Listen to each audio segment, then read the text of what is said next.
Yo, petit à petit, Kerwin implique Banakin.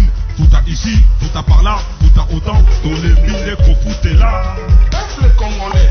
Yo, qui est le tozaba colocataire?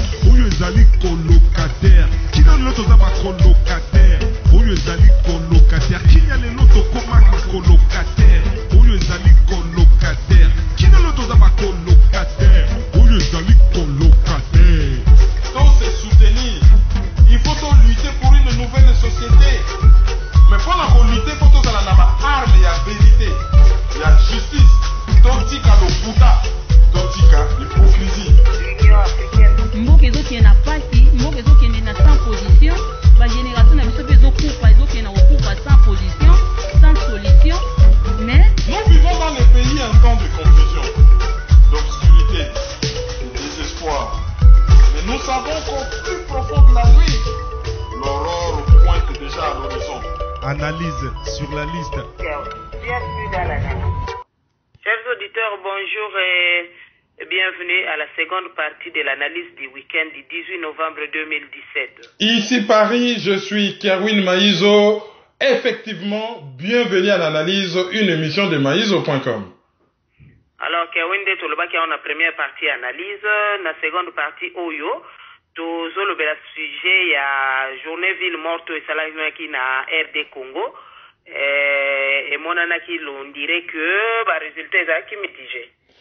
Tout ça gentil à le résultat est mitigé. Pour être clair, c'est échec. Pourquoi c'est échec? Parce que ville morte objectif na moni. Ville morte ce qui manifeste objectif est Kabila Longwe. Bon, bah ça les ville morte c'est Kabila Longwe.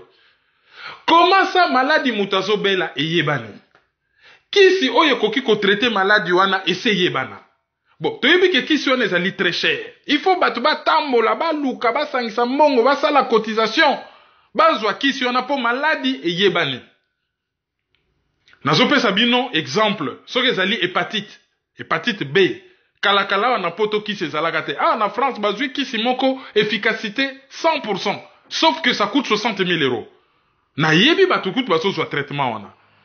Donc mboka eza na maladi ya makasi o kalakala soki ka balbi maladi wana oyebi eza liwa. Mais sikoyo kisi monana problème ekomaka koluka nde kokangisa 60 000 euros wana po ezalaki prise en charge par sécurité sociale te.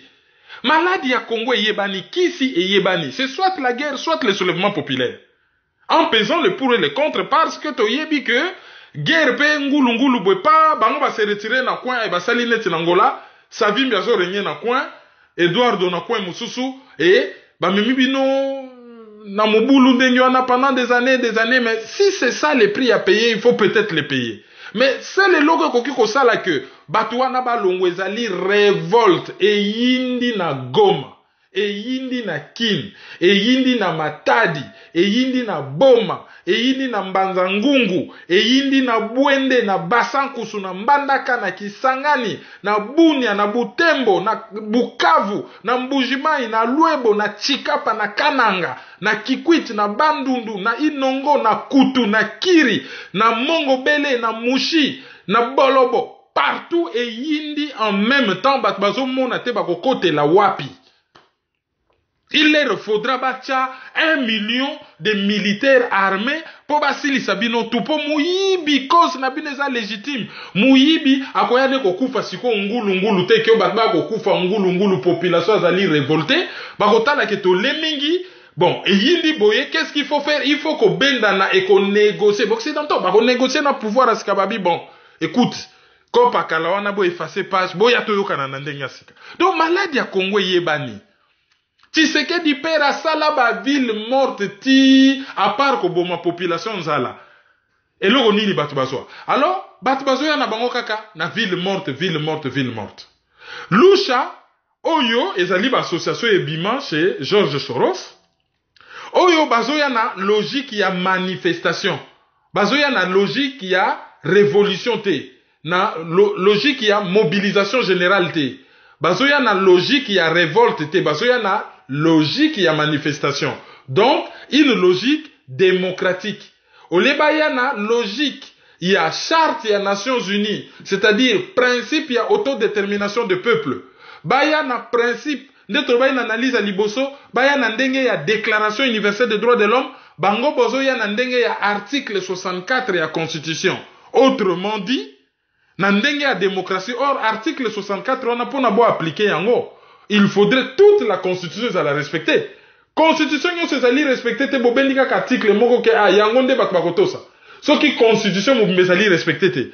Ça n'a pas de sens. Donc batouana baye balobi manifestation, mais curieusement opposition d'accompagnement bota la tweet ya Fayulu. Bolanda ba déclaration ya batu ya Rasop et comment kio ville morte ya lobby bino nyonso bolanda. Mais bango balobaki ville morte te bango balobaki manifestation. Déjà manifestation ngake simbate. Mais au moins bateau misusu il fallait que baloba manifestation pour bayebaki que ceux qui bazui manifestation ya lusha. Plus manifestation ya dynamique de l'opposition. Plus manifestation ya Rasop. Plus manifestation ya société ainsi de suite. Et il n'y a que ça, la peut-être manifestation à Mounene et déstabiliser le pouvoir. Mais il y a que Bengana. Non, Bango Bakomi ko encourager, tout ça dit message subliminal. Message est bon mani na simo, Bango Bazo Lobake, bo fan na nabino nandako. Pour Bango ba continuer li que les manabango na pouvoir. Alors, ça les villes mortes, Bakomi ko sepela. Billy Kambale, ancien UNC Lobagini. Alors, bio so ke zala ke échec, ke zali faute ya loucha. Parce que Louch a se concerté qui n'a batouté, a décidé qu'à batouba landa. Mais ce qui est logique, c'est qu'on libérer Congo. Oyo kaka lobby, baninga pe baye, bobengi, ce qui a se concerté n'a batouté. Banga ba benga mo babi, non mais papa, tous les bisons sont ensemble. Comment bongi bo jouer chez seul? To sangana, to bengana bango, ce qui bango bakei, pouvoir kozala gérer nengeni. Pour Louch aller à ça la manifestation, l'objectif des Aïnés, Keba Bengana Kabila, et qui allait prendre le pouvoir? Qui allait prendre le pouvoir? Donc, ça, les villes mortes, na bango population, si va comprendre. Congolais, c'est life matter. Vie à Congolais peut contacter. Et aucun Congolais n'est prêt à aller se faire trouer la peau pour na batoua, na ba kende ko dondo na pouvoir, ça la kaka, oyo peut perdre à Zosala. Oyo kutu peut perdre à Zosala, ezali parti moko fasciste, yabapaya. Mais il n'y a que soit les sous ma casque bana mboka baya ko salango après avoir trahi leur propre pays, en train d'accompagner et de collaborer avec l'occupant. Donc, ça, les villes mortes na bango et beti poto. Souka na poto. Siko ba komi ko communiquer. Félix Tshilombo, président ya rassemblement, na batuna ba komi ko communiquer kaka date le 28 novembre. Date le 28 novembre. Toyebi nzembo wana na 2016 ba yembe la biso même chanson ba yembi. Nzogande ezalaki kaka ko préparer biso na glissement. Parce que na Zimbabwe, toto si sa titre Zimbabwe. Soto bito sala moi comparaison. Toyoka kiteke batindi date yo Mugabe date tel okomona toko sala yo. Non, il y a pas de date, une révolution, ezali stratégie moko secrète, bo lamuki na tongo boye yindi. Mais oyo bozo lancer ba message destiné na consommation extérieure. Ba patron na bango occidentaux ba mona ke bango bazo sala, bazo justifier rôle na bango opposition. Allez, les 28 okomona, les 28. Biso les 28 okomona, les 28. Ben les 28, qu'est-ce que le PPRD a fait? A proclamé pe marche na ye les 28. Et to moni Félix Tshilombo azo lela na tweet alobi tolingi makambwana teke biso so to programmer marche. PPRDP a proclamé le même jour, comme ça, autorité urbaine a annulé marche à PPRD, après il y a opposition que local a annulé à PPRD, il y a bino peut to annulé. En bon, donc Félix Tshilombo alors pourquoi annoncer là qui bango date? Bazo jouer na jeu na bango ya chat et souris. Vite na imana baye bana na stade Tata Raphaël. Bango nyonso bana ya père Raphaël de la Quétule. Kivu na makila baye bana bango na kikwiti basala ba jeune na bango na stade wana ezaka na marché. Lupopo na Manzembe baye bana bango na stade ya Kenya. Wenge musique BCBG na maison mère baye bana. To finga na to se provoquer pour na succès na biso to sala baise succès na biso mata. Bazo sala na ba jeune na bango. Ba oyo ba annoncer déjà date bo kaneli muta ko longwa mais bo annoncer les dates bo ko longola ye et bo yebise ne logo bo ko sala ye après ye les organiser marche na ye pour na annuler allez bino bo bandi ko préparer population et ko simba te po bango pe batie marche le même jour, sikoyo, bako annulé ya bango, après bako loba, bango moko vraiment bakolo lopango, hein?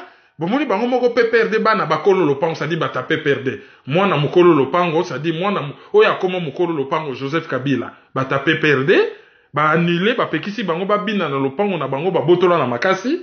Donc bino ba accompagnant, bato boyaki kaka pona bo bina madinga na bango, mais c'est fini bino pe bo bina te bo fana na ndako. Voilà comment on se moque de nous. Voilà comment on se moque de nous. Batouana ba yebi ce qu'ils ont à faire, ils ne le font pas et bazo distraire bato. Il y aura quelques personnes qui vont sortir. Après batangope oyakin, batala kaka na Goma, chaque fois bato le mouvement, bato bazali politiquement plus avancé na ba Goma, ba Bukavu et to moni ozo salama. Dernièrement, baye bakangi bato, ville morte bakangi bato. Bakangi parent moko boye, mwana na ye ya 15 ans, ya lala. A telemeni ba policier pa na motema moko, ils se sont mis à 8. Je dis bien à 8. Pour na ba kanga jeune fille wana. Ayepsi bango e bo kanga ngai. Les images ont fait le tour, hein. A se retrouver na boloko na tata na ye suka scandale ango sali babimisi bango. Mais moi, na zali plus courageuse que ba politiciens et opposition oyo. Ville morte, bango bazan hôtel du fleuve, bazo mela bazo lia. Ville morte, bango bakamati avion bakimi. Mais moi, na apesi bango une leçon de courage. Moi, na Goma po batakin, bami mon naganeti kin, c'est le centre du monde. Bango ne mboka ya banka. Place au penda ba yeko fan de la bango. Mais bota la jeune fille à Goma, azo laksa ba grand biaka ya kin penda ke, banka penda za biso.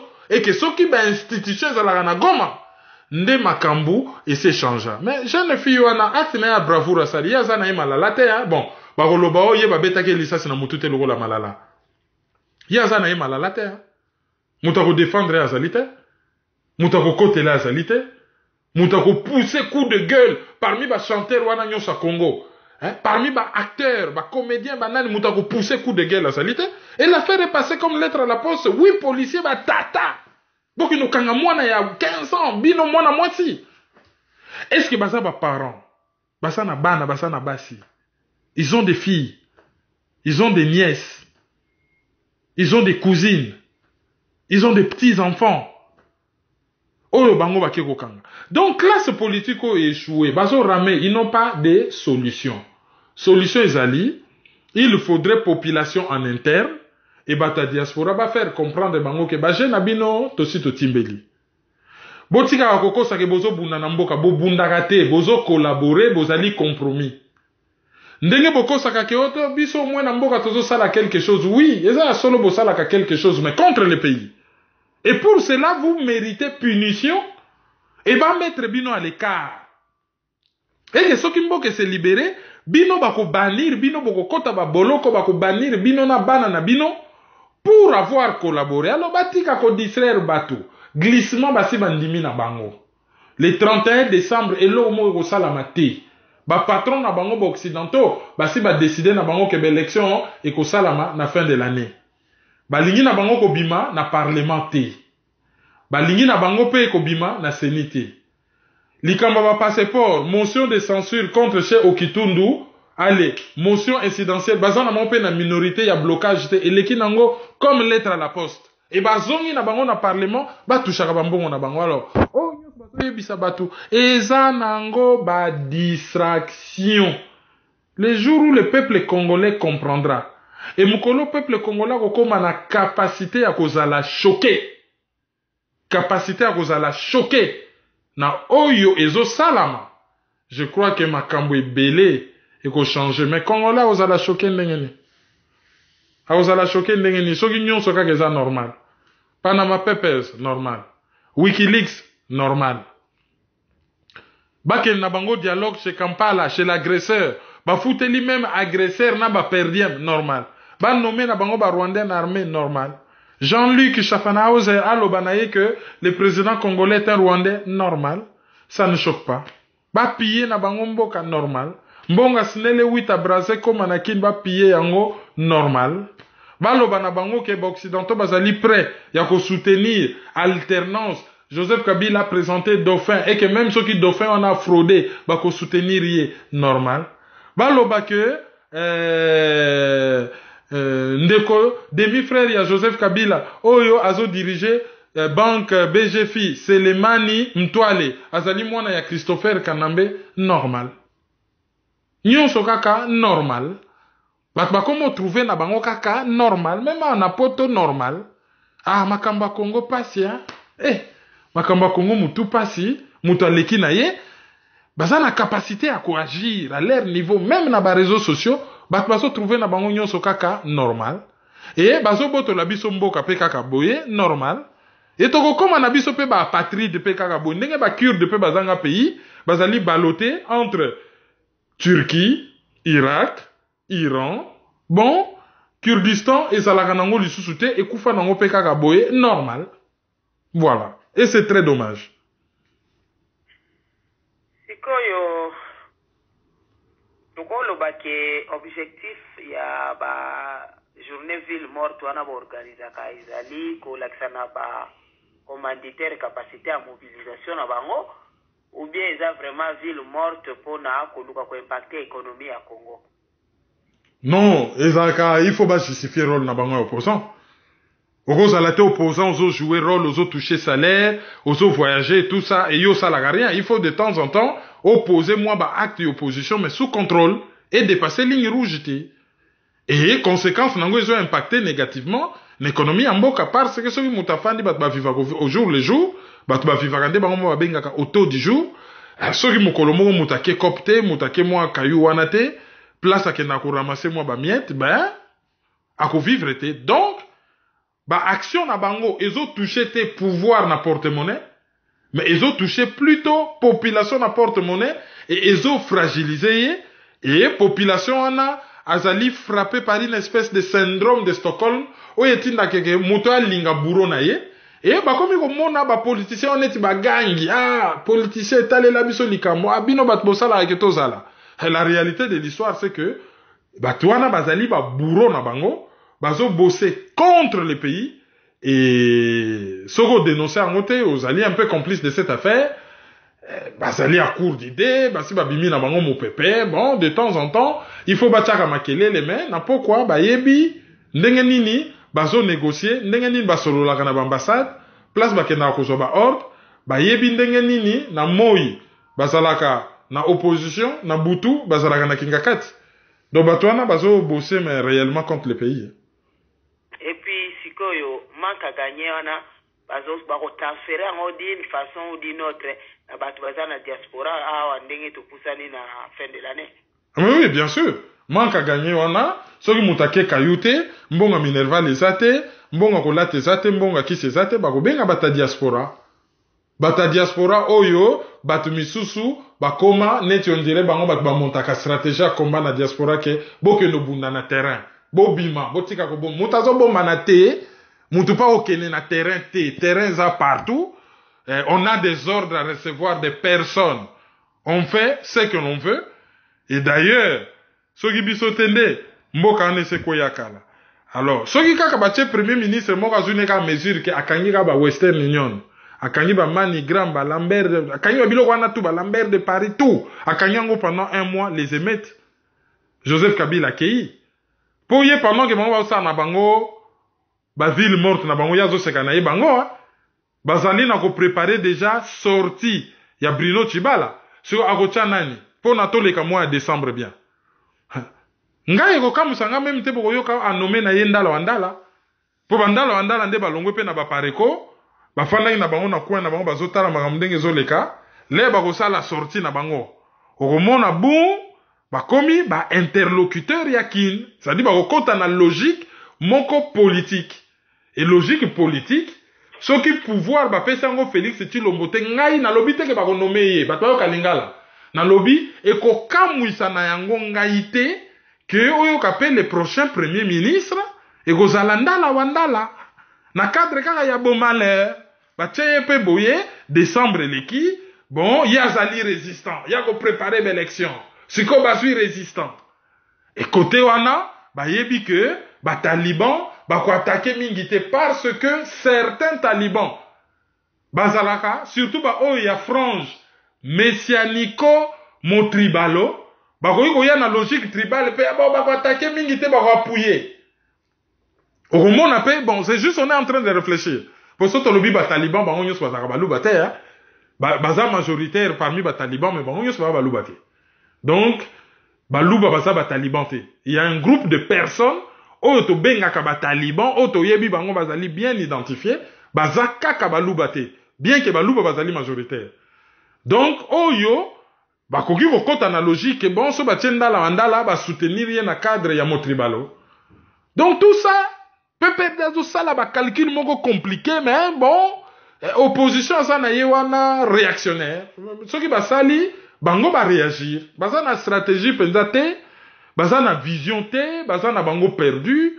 et bazo vivre au jour les jours. Toleki sikoyo na badiver na biso na sujet oyo ya reportage ya CNN asalaki sur vente ya ba migrants oyo zo susciter indignation tia biso na contexte puis analyse. Banda autant ba mena guerre moko injuste contre colonel Kadhafi ba détruire Libye ba bomi colonel Kadhafi pona koza ba précision botanga livre ya Patrick Mbeko. Nayebi que un de ces 4 matins au sala na émission na livre na ya expliquant ndenge ni baboma Kadhafi Libye et comment nango non état ba Libyen baza ba Zimbabwe te bango kaka ba yeko expliquer bango ka ngulu ale bango pe ba embrasser ba thèse ya ba occidentaux oyo philosophe BHL Henri Bernard Lévy Bernard-Henri Lévy azalaka cheville ouvrière yeloko wana alinga boma batu na Benghazi ba détruire pays ya batu ba piller pétrole ba kamati plus de 400 milliards de dollars ya Libye ba yibi yango na ba britannique na ba américain ba gelé ba mbongo na bango eza non mususu te ba yibi yango voilà ba yibi bango mbongo ba détruire pays Kadhafi azalaka tampon niveau de vie à Libye azalaka ke soki muta komi wana même ceux qui ba maltraitance ezalaki musala ezalaki vie ezalaki mwa malamu ke même ceux qui mutaye poto tout de suite te azalaki kokoka kotenir l'air Libye komi nango un non état bandibu balakisi bizaleli ba migrant bazo ya wana bazo kanga bango ba passer balongwe na bango na Niger ba kotisi bango na Libye okomi kuna ba kangio ba sengi famille nombongo soki mbongo ezate ba teki yo penza na zando neti ya Gambela ba komo teka yo oya zambinga batu biso bazo teka bango 450 €. Ndenge bateka ka nyama na zando to basoso. Oke pena na wenza poto una wenza Gambela, una wenze oyo ya Kingasani Pascal, ou oleki na grand marché omoni pe bazo teka ntaba mubimba, bazo teka soso, bazo kakola batu. Bazo teka ba jeune fille na 100 €. So ba moni aza mwa bien tout ça ba commissaire esclave sexuel. Soki bokweye paya muto asombi bino azana ba plantation na ye ake ko faire travailler bino comme des esclaves même pendant 3 ans mukolo akolemba bino moni bokomi fatigué 450 € na ye koki a libérer bino le bo se débrouiller bo lukazela poto et ba misusu ya mibali bazo violer bango il y a même une femme azana mobali na ye me ba sombiye ba violer na muto asombaki ye abotisi ye mwana et mobali na ye dans la vie il va être obligé à gérer cet enfant oyo ayebi ni mutu ni makolo. Donc c'est des drames humains. Mutu akimi mboka atangi akembi ateki biloko na ya silisi classe musale ezalite Niger désert moya komi na Libye afana penda bakangie ba chaîne bateki ye na marché neti esclave. Phénomène wana favorisé par accord oyo Union européenne a signé na Libye que botika ba réfugiés bazale pa na bino soki ngunda babwake pa na bino biso tokoya na marché toponi quelques bateaux bakoya en Europe le reste bazala chez bino bango mo babandi logique wana ya marchandisation ya bateau bazala kuna biso en France bazu même bureau ya Ofra bakiko détacher bureau moko ke bobwaka ngunda na Libye bazali prene tia no bazwa kaka 100 personnes sur ceux qui 5 000 10 000 personnes bazakuna bazana bango prêt kozwa kaka 100 personnes et banda ko sala mabanda kala tout le monde ferme les yeux il fallait journaliste oyo mina Albagir ya CNN a se déguiser a kota wana a assister pendant na vente bazo kakola mutuneti mbisi nde ba kakola mbisi ko kauka pour na reportage wana ça la scandale Et Moutounanga Claudicia a tombeau na bureau à couleur tropicale. Bozo monana bureau à couleur tropicale na RFI. A lancé cri de cœur na ya lancé qui. Bah combien on a journal Les Parisiens. Tant on va enregistrer que ça qui na 1 500 000 vues. Ce que comme il a 2 millions de vues. Et ça là que Alpha Blondy a zoa ba responsabilité na ye. Aye bisabatu ke loko la ba chef de l'état ba fanenye. Ba lingi ko protéger bisote bo envahir l'ambassade ya Libye. Mbala moko ba semi ke baba kota ti manifestation et salama ki le lo après-midi na ambassade ya Libye. Et à salama bon tout le monde yango quand même il est qui na TF1 et bouger mokili. Bien entendu biso chez biso ka ba suiviste hein. Kofi Olomide a eu la déclaration na ye ezala kini ko féliciter Claudie, ko féliciter Alpha Blondy. Après ko lobaka ke bon ba tunisien ba tona nyonso ba ndibu ba se considérer ka teneti ba africain. Mais on essaye bana. Ba se considérer ka teneti ba africain. Ba salaka wa cousin ça veut dire quoi? Tout na bango signification, ça veut dire quoi cousin? Tout ça ba cousin na bango par rapport à quoi? Moi na mwasi ya mutu mwindu soka bimina arabe. Bazo benga ye puta quel. C'est-à-dire ndumba ya batu mwindu. Mais bango soki bazo bimana batu mwindu bazo sakana na bango. Mais biso soki musicien komi na mwambonga komi rappeur complexe ya poso fois que no bala mwasi na bango. Bon, yesa ba bolingo na bango hein? Mais souvent on mona kaka tala mwasi ya mundibu. Toujours bien que basi na bango bakomo linga biso na kuzu parce que bazo trouver biso un peu plus délicat envers les femmes. Que mibali na bango bazalaka macho, brutal, les insultes. Bazo trouver mibali ya ba noir un peu mieux, bakabaka un peu respectueux. Soko ke na centre commercial au mona ba groupe bano bazo sala mobulu ba voyo na ba centre commercial au mona leader ezalaka mundibu. Bako kota na magasin ba gens de sécurité zaka batu mwindu. Na magasin arabe jamais kuna te mais bako tina mutu mwindu kende ko finga vie na yo, kende ko finga tata na yo, kende ko sala boy. Mais jamais na magasin arabe azali. Et complexe wana, Dieu merci. Bana na biso ba Congolais, ba Camerounais, ba Congolais, Brazza, bazaka pena na complexe. C'était pour déjà côté religion. Baza na moi complexe wana te kindenge zali na bana ya bandingari, ba Malien, tout ça oyo, bazwaka bato wana neti ba leader na bango. Bato ba lingaka bango te. Même na ba mosquée kuna ba discriminaka bango. Ceux qui baza na besoin ya batu, ah boya, on est des frères. Ah nous sommes tous africains. Mais bango ba considéraka batu mwindu loko bandeko na bango te. Bango balobaka bango basa ba maghrébin. Mais les Maghreb se trouvent où? Les Maghreb bengi loba ni arabe. Maghreb bengi koloba l'Occident. L'Occident arabe. Mashrek, l'Orient arabe. Maghreb. Ole bango baloba Afrique du Nord. Bango baso préféré koloba Maghreb, c'est-à-dire Occident par rapport na monde arabe. Ole baloba ki basa en Afrique du Nord. Et tango Banque africaine de développement elongwa ki Abidjan yaki na Tunis. Bango ba mesana ka komona ba migrants, ba tunete moi banzala, moi propreté na balabala, moi bétudiant empiaka, ba mona ba banquier ba ya elekela bango batu mwindu basaka pe na ba voiture, ba lobaka pe ba anglais bazalaka ba banquier. Mususu ba pesa ye villa, touche muke, moi si moi tunisien na yebisa ye ke et ça les logo te bino ba noir d'ailleurs to yebi ke bosokola kate. Même soki ndako za na douche te salani. C'est tango Banque africaine de développement sali ke ba tunisienne bazo kende kuna kokolo bimana ba noir wana na skit. Ba ko comprendre que l'Afrique ce n'est pas aussi ce que bango ba pensaka. Algérie zo benga na batu na désert batu basala gani.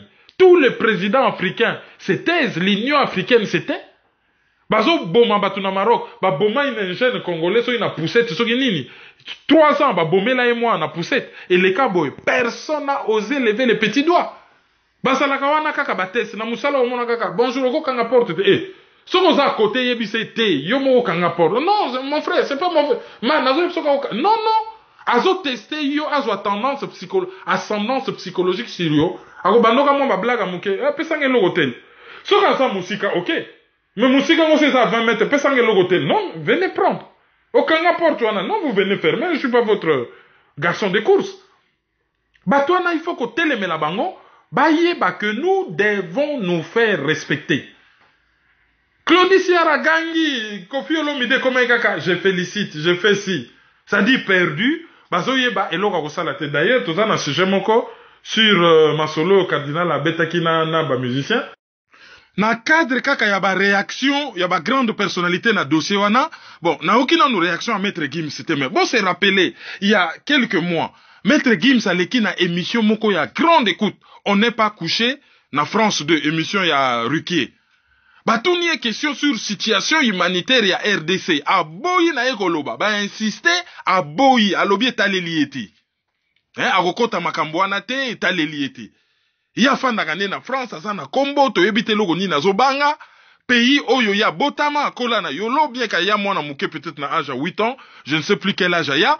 Ba parents na ye ba kola kuna, ba maman na ye ba kola kuna, aboyi na ye koloba. Bien que dans cette émission, il avait quand même trouvé intéressant, il a expliqué que pour les jeunes africains, ah, ils ont paradis. Bon, toyebi que même sur les andengwana, ils allaient une façon peu un peu, ya ko dénigrer batu ou, ya ko bimisa ba secret en public, ya ko loba makambo yo, et se peli saraba mindele. Alors, mutoyo alobaki que makamba Congo est alliété, azo, tozo mon publicité d'internet, que alinga beta concert moko solidarité Syrie. Hein, tout le monde a dit publicité d'internet, hein. Peut-être va ça on a comme mais en tout cas la publicité ils ont le clairement que alinga beta concert pour la Syrie.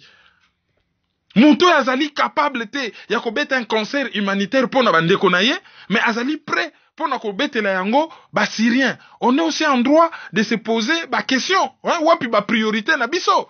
To akaka batu oyo to lingi ba paya, to lingi ko lelela ba paya. Mais oya biso moko to lingi ko s'engager te bon. Afin d'aller na Maroc, il est libre d'habiter où il veut. Hein, il est quand même libre, mais a commis une personnalité publique et que ça la personnalité publique ils ont induire certaines responsabilités. Alors pour na Congo Kara, mais concert solidarité Syrie. Yango na peto monaka mutombo di kembe hein. Afin na ye na prince oh ya Grande-Bretagne, ezaki soki ari, bazo tu na ye ba question bon, azo betani masolo ba singe. Moko boye, azo interview munene na CNN, ba bipe makamba Congo, a beti na yango Kara. Jusqu'à ce que toaka koyoka scandale que azali impliqué na trafic ya or na est. Donc ba grande personnalité congolaise bazali vraiment absent ezala ba oya mboka ezala ba oya diaspora ya ba domaine tout bazali vraiment absent na kobelela pona mbela eyokamela ke mboka na bango ezali na kati ya minyololo oyo il faut ebima. Donc eloko esalami e révélé biso ndenge makambo ezoleka. BHL Bernard-Henri Lévy oyo alobaki ke ye azo défendre ba Libyen na Benghazi. Ah bazo teka ba noir aza wapi. Ah kolakisa toute sa philosophie aza wapi. Sarkozy qui adore tellement les Libyens que atindaki autant yena Tony Blair ba américain ba bomani na sima pour aller soit disant qu'on défendre ba Libyens aza wapi. Président ya Niger akangi monoko. Ya Mali akangi monoko. Ya Tchad kuta zo lobarien. Ya Soudan kuta ko lobani bat bazo kimaka pays ne bazo kena lobani. Bien entendu ba Camerounais ba na katia. Bon soso pemba zanga mboka te ba Congolais RDC. Le ba leka kana nzelo mona benda mo mukanda ya Mali ma réalité pe ba Congolais RDC ba na kati. Donc ezali loko moko oyo ezo toucher toute l'humanité. Biso ba noir to sito subisa loko wana na Afrique. To subisa yango na Amérique. C'est fini. Ba peuple slave ba subisa yango ba garda kombo ya slave. Ba peuple oyo so mona ka ba Yougoslavie na Russie, ba zalaka ba esclave ba mindele misusu ba benga bango ba slave. Ba garda ngo même na kombo et ba s'arrangea que et se répéter lisusu te. Mais biso ba africain to se fait respecter. Et pour na to se faire respecter, il faut to libérer chacun des pays. Attenté Salamine à Paris, on a vu des présidents africains presque en larmes. Ah ouais, je suis Charlie, c'est bien. Pour attenter Zelo Komabe, c'est normal que balé là. Mais ils ont empêché bango que Maya Miso bango ba bimisa ki ba bimisa ngo fois 4 l'air bat bazo ku fache biso. L'air bat tenté zo sala na Kenya. L'air bat tenté zo sala na Somalie. L'air zo sala na Burkina Faso. Ou l'air bazo teka bat loko la esclave. Et Alpha Condé, président de l'Union africaine, un ancien opposant. Bon, lui n'a pas vu les images. Azon a service à renseignement, lui n'est pas au courant. Et puis en Afrique, tu as un journaliste d'investigation, tu as une investigation kaka ya buzoba, lorsqu'il faut défendre l'indéfendable. Bon. Moutassi est né mais pour quel intérêt? Pour quel intérêt, bah, américain, bazo bimisa yango pour embarrasser qui? Tomitou n'a pas, pour quel intérêt? Pour ils ont bimaché bango. Pour quel intérêt? Donc, elle n'est pas au-delà. Pour quel intérêt, bango bazo bimisa yango? Pourquoi ma criacate sur ce qui se passe en RD Congo? Il y a 8 millions de morts. Les gens se taisent. Il y a 8 millions de morts dans la République démocratique du Congo. Nakasa il va faire viola maman na mwana. Nyonso kapo na sala ki na restaurant ya babenga ngonini malue kasoki malewa et qui a tchaki ndakala basala acte wana ba politicien congolais ba fanda nye. Ça ne les intéresse pas, ils sont intéressés par les villes mortes dans l'élection. Ma média na biso Congo ba fana na bango nye ba tupe ba lobarien. Et les capés na Congo na ba média ba lobarien ba tupe ba fana nye. Tout comme on peut ça la na Zimbabwe, RTNC ba télé 50 kara. Ba tupe ba zo mon ngo normal. Parce qu'ils ont gêné ba intérêt moko boye ba tu ne faut pas ba mon ndenge ba tu misus ba za ko se révolter. Ba tupe ba fana na bango nye. Donc il est temps pe biso petoye ba ko porter cause na biso sur la place publique. Que toza na pouvoir wana. Est-ce que bazo compter ko continuer ngo ba kende tina Nations Unies pour na ba yebisa bango parce que kuna Nations Unies baza vraiment na département mobimba o elitaka contre le trafic humain. Oui, mais Nations Unies a la kisi hypocrisie na yena ba insuffisance na ye. Question na yezali ke initiative ya Claudie eza louable, mais est-ce que Sukiwana non, et Sukiwana te. J'ai parlé avec lui, Azali Mouto a organisé première manifestation contre l'esclavage vers les années 80 à Paris. Il y a Mounene. C'est pas la première fois, il a cette tradition révolutionnaire. Et Sozo Soloranae sur l'histoire du peuple noir, c'est une véritable bibliothèque. Hein. Natanga histoire yaba noir na ba livre, mais en 30 minutes à conversation naie, tu en apprends beaucoup plus que dans les livres. Hein. Lui, il a les détails, la date, les précisions. Ayebi, mais il s'en intéresse, mais n'endenya moukete. Et sur ce plan, au Etali Makamba militantisme pour la cause noire, quel que soit ce que les gens peuvent dire, moi je connais l'homme. Ça fait 17 ans que je bosse avec lui. Je connais. Azali sincère sur ce plan. Azali ba cause vraiment frappakaye dans sa chair. Et quand il parle, Krioya Lansakona, c'est un cri qui lui est sorti des tripes. Vraiment, et bimagi na mi sopo na ye penda oki penda ke non, moi na mobali penda a beleli et conséquences et faire bouger les choses. Donc, Egosu Kawanate, je crois qu'il n'y a pas que Claudie, hein.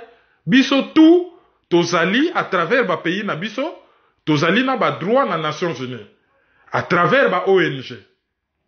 Et à travers ba bureau na bango, tokoki ko saisir bango, surtout ba oyo bazali na ba nationalité extérieure, bo saisir ba député na bino, na kati ya chaque parlement, bazali na groupe parlementaire oyo et s'occupaka na politique étrangère. Aux la nationalité britannique, aux alliés allemands, aux alliés belges, aux alliés français, contacter député na yo, député na okende. Na groupe oyo s'occupaka na ba affaires étrangères, groupe wana eko contacter ministère des affaires étrangères et ministère wana eko contacter ambassade ya mboka na bino na Nations Unies et l'information va remonter. Chacun à son niveau peut faire quelque chose. Mais na marche na okaki fi mo kazo loba lobi ba congolais ba comprenant qu'avant ba boyaki ba buzoba ba concert na Paris ba boyaka et simba to monaka bango logo la bataliboma, on commence à comprendre les congolais. Mutazo solana masana ye azana congolais était et okani na micro. Voilà, je crois que ba comment comprendre que toza ba visionnaire et que nous sommes en avance par rapport na ba pays africains belé na makambo etali ba révolte. Kina sujet cardinal Monsengo ayambaki bartiste. Cardinal Monsengo ayambaki bartiste pour une causerie morale. Yé moko pas azali artiste, hein? Azali premier africain, azali na doctorat moko ezali lié na makambo etali ba art ba nini. Et asolola ki na bango, apesa ki bango ba verset biblique ezolakisa ke nzambe yé moko azali artiste. Et à tenir bango conversation morale et à lakisi bango ke ba yé baka kozala au service ya société, mais pas au service des personnes. Et bazala prêt pour na kozala disons na mayunion so makoya na mboka bazala prêt ya ko jouer rôle na bango.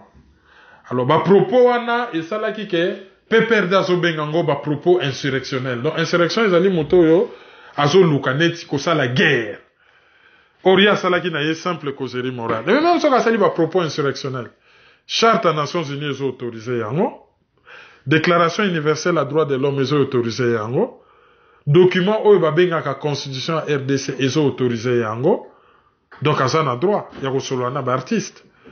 Alors toyoka ki le Baptiste bandai ko solola, toyoka ki discours ya nyoka longo, to mona ki ndenge mbili ya bela binaki. Discours e marquaki batuzala ki ya Redi Amis. Redi Amis aye kondimake pouvoir asenga ki bango ba yembela ye et bango ba yembela ki pouvoir et yindela bango na bana poto et vi na bango ebeba. Yango nazo bonde la cardinal asala tout ameka ko résoudre problème. Donc, bandimi déjà que ba yembela ka pouvoir et que c'était à la demande du pouvoir. Ils ont sous makambute que oh bango ba yembate, oh bango baza basi andumba, oh boyna boy comme si koza la péripatéticienne ezali référence. Ezali référence te. Okoki koza la pe na choix ya koboya. Tango diamantaire moko akendaki kobala mwasi ya musicien moko, musicien musu babengaka yaka koyemba, aboyi na ye, aboyi. Alobaki te konga na za mwasi ya ndumba bakofuta nga kendo yemba. Tango babengaki mene ya kendo yemba, aboyi bazuye na makasa salani. Amati na podium ami kweya se retrouver na hôpital, ayembi te. Boyebi histoire wana babenga mene ya na makasa kenda na podium ami kweya sana nko. Donc mutaza pe na choix koboya. Muntu pa koza ne pe populaire pa boyi na yeke na koya te bo kanganga. Comme ça mukili mumbesa la bruit ba bimisa mutu na komero. Donc bazala ki pe na choix. Alors ce que comme ko bonde la cardinal bon. Peut-être tata cardinal bat makoyo ke la ye. Mais la meilleure chose à kosala pona ba conseil rezonga ezali ba landa mate ya cardinal. Ba contribuer na ko benga na pouvoir wana. So ba benga ni pouvoir wana fête ya libération, ba kosala ngo kana musique na bango. Comme ça ba ko beta na ba stade nyonso ya Congo, ba yepe na Paris, ba beti na Bercy, ba keyi na Bruxelles, ba beti na Forêt Nationale, ba keyi na Londres, ba beti na Hammersmith Apollo. Allez, ba keyi na New York kuna ba ke beta soki na Carnegie Hall soki wapi. Allez, ba keyi na Los Angeles, ba ju même stade ya Chicago Bulls, pardon. Ya LA, Los Angeles Lakers. Ba keyi na bango beta soki kuna soki wapi. Et bazongeli ba activité na bango ya kala bon mon message. Bon eloko mi balé o redi alobaki alobi mo cardinal qui se commis na musique somo. Donc bandimi penza ke ba sala ka ba kisi et motema mabe komi ke ba ko boma mutu. D'ailleurs kala Canada ko landaka un jeune musicien a sali une émission sur internet par loba na ye visa ke to wuti na Chicago na loge à Chicago 9e degré. Aloba on le la blague mais yokana. Et puis nazo landa album ya moto wana na oika mbala moko akomo boaka bokoko ba mindele moko boye mokonzi ya bokoko ba mindele moko ba français bo azo boaka yepe na kati. Ozo mona déjà que moi na muke asimbi ba biloko. Bon, ba congolais ba lobi o baza ba chrétien. Bible loba seule la bénédiction de l'Éternel qui enrichit. Il ne l'a fait suivre d'aucun chagrin. Pour oyo nyonso munguna kopesa yo compensation ezali. Apesi yo voiture, abendi yo mwana. Apesi yo mbongo, abendi yo santé. Apesi yo ndaku, abendi yo mwasi. Apesi yo boye, mutu, y a toujours une compensation, na ndenge ya mabe. Et babiloko wana lero kote on ebandeli, oyebite oye bomba ni likolo. Ozo mwana noka, mouvement philosophique. Ti mukolo moko ko fongo la porte asuka, omoni penza ndenge lobaye moko muntu moko boalika na radio, nostalgie, to pas nostalgie. Radio moko courtoisie en France. Ya komaka na degra makasa lobby ozomata ti omoni pendaka ye moko Satan vis-à-vis boye o comprendre que osimbi touche moyen ozonga sima ezate bon na ye ko prêcher mututé à chacun sa vie mutu na mta sala ndenga lingi mais bandimi quand même que qui c'est comme makasi na musique yango wana mutu soko zo fréquenter batwana il faut zala ma yele pour soko fréquenter bango ngulu mutu so komi na milia ba kisa zaka suna mutema te pour na sacrifier yo ezali jeu moké. Maintenant on va loba ki ba kisi on a peut-être que cardinal a ko inviter quelques-uns ba ça la séance, il y a exorcisme hors micro, on ne sait pas. Mais le cardinal Monsengo soki ye kaka ningani boepa mboka pe ningani et le peut perdre mal à l'aise. Et juste après na monaki pe Joseph Kabila azo yamba passer ba kundoa oyo akomi président de l'église de Christ au Congo. Bon. De toutes les façons, PPRD a contrôlé les kimbangistes, a contrôlé les protestants, a contrôlé les églises des réveils, et a contrôlé une bonne partie de l'église catholique à travers Senko ou Tembi, Oyope, Aïdakiye, Nandenge à glissement. Cardinal Monsengo a tikali un peu électron libre, mais azwa pe ba responsabilité na ye abelela penda bato wana ndoki visa neti monseigneur neti cardinal ya Mani ndenge abelelaka président Ferdinand Marcos akeye abeleli ye na radio catholique population abimi na balabala le bachasse ye toyebi que les États-Unis aussi étaient derrière mais ba cardinal pe bakosala yango sans que les États-Unis ne soient derrière parce que leur cause est juste. Auditeur du jour, Nabiso Alelo, Ezali Batugnon sur le mouvement Wake Up Call, il y a Eric Boulalou, parce que démarche intellectuelle, démarche scientifique, il y a sensibilisation à peuple congolais, Ezali démarche monko que nous apprécions beaucoup. Donc, bah, membre Nyonso, il y a Congo Wake Up Call, Bazali, bah, auditeur du jour, Nabiso Alelo. Communiqué Zali Kaka, et bien, il y a papa Malamba et Kokundamana Orléans le 25 novembre. Donc, vous allez nombreux parce que c'était quand même une grande personnalité à la diaspora congolaise et à France. Ceux qui vous allez en Suisse, maman Odiapé à Kokundama, je crois, le 25 ou le 24 novembre. Na kozongi la bino pona pesa bino date. Et matanga ezali na Genève, na salle ya ba association. Donc, si vous avez un site, il y a Convention des Congolais de l'étranger, vous avez toutes les précisions. Alors, merci Mingi, na Batunion soba Congolais, il y a Danemark, na ndenge bayambaki biso, président Omari, président Yassika, il y a Akoda, Association des Congolais résidents au Danemark, Julien Murula, Mze Murula, Yé Azali, ancien président, Tozui Lisusu Jean-Claude Mongomba Mbombo, Yazali vice-président, Tozui Julien Kalimira, Yazali membre, Tozui Batunion, Soba Maman, Papa, Ndé Boyake Belé Nassal, on avait beaucoup apprécié. Merci Mingi pour l'accueil Nabino. Merci na Thierry les commandos, Ndengo se déplaça qui, Banda na province na yo ya Fin, Osala je crois na Yulen ou na Fin, je ne sais plus.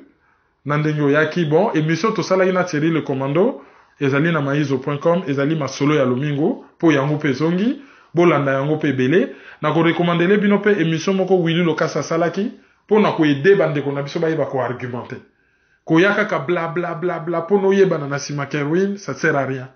Voilà, mon tapé si bino une démarche scientifique intellectuelle à répondre bino point par point, ça c'est intéressant.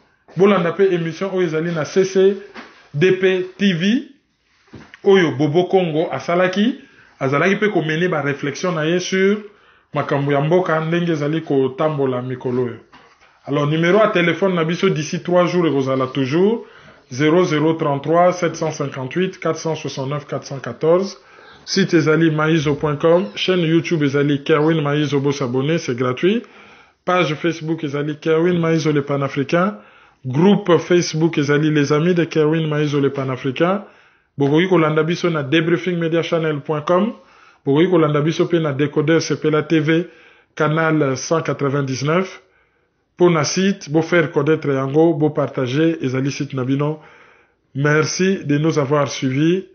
En tout cas, botika la malamu tokomi mbala yasima. Merci, au revoir. Merci Mingi, au revoir. Yo, petit à petit, Kerwin implique Banakin.